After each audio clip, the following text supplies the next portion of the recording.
The Pendulum. This is a very short story about a pendulum and how it relates to our political times. The pendulum is out of control. It swings ruthlessly back and forth.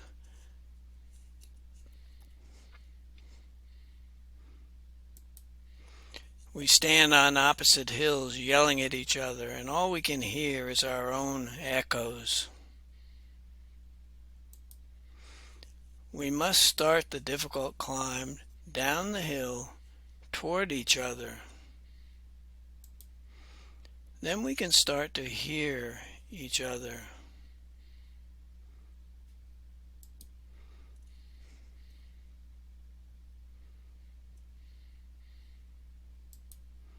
The pendulum starts to slow. We get closer and closer.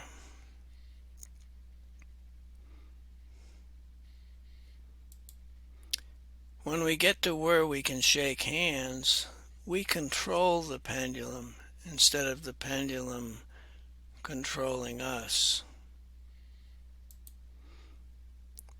The extremes disappear. It's like a miracle.